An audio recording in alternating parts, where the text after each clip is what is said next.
protiv kojeg igrača u košarci si igrao onak da ti je bio ne idol, nego ono, faca? Jordan, samo on. Protiv Jordana? To je jedna osoba s kojoj sam se ja osjećao posebno. Vrijedniji nego što jesam.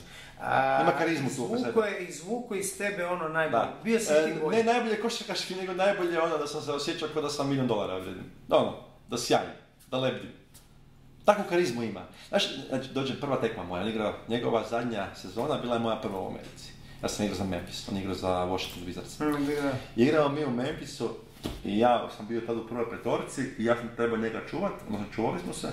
I na podbacivanju, na početku tekme, on kaže what's up Gordon? Kao, how are you? I ja si mislim, brate, Michael mi je znao ime, rekao mi je, pozdravio me. Znači, ja sam bio, lebdio sam, gle. Znači, i poslije sam... Nije to mala stvar, znaš? Pa ne znam, mislim, meni nije, da. Sad nekome je to trivialno, bez veze. Ali meni, s obzirom da je to najbolji igrač za mene svih vremena, opet diskutabilno, ali za mene jest. Za mene to značilo jako puno. Kažem ti, jedini igrač.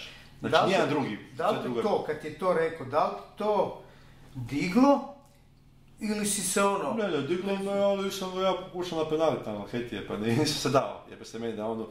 Ja bi volio, moj mentalitet je takav da bi ja volio čuvati igrača u prime time. Ja bi volio da sam Jordana mogu čuvati. Da me ubije 50 da mi zabije. Ali da vidim di sam, da odšacam di sam. Istestiraš sebe. Tako, znači ja sad gledam Stephen Curry, to šta, gađa trice, Harden.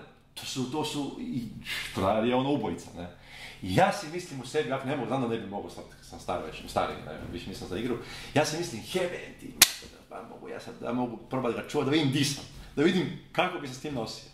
Jer u mojoj glavi, ja mislim da bi ga mogao zastaviti. I hoću probati to u praksi. Jesi izvizualizirao to? Jesam, da, opet sam ja našao načine kako ga njega čuvao i to, da.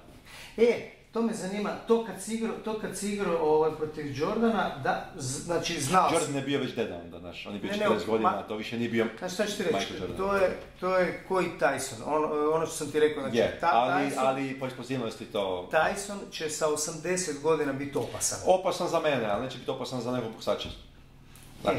Zanima me kako ti je bilo, znači sutra igraš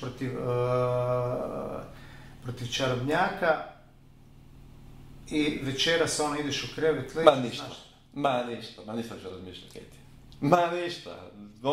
Si znao da će ga čuvat? Pa da, kad smo u petorci, ja sam bio u petorci, on je bio u petorci, ne. Ne, ništa, zaista nemam taj, kako se zove to?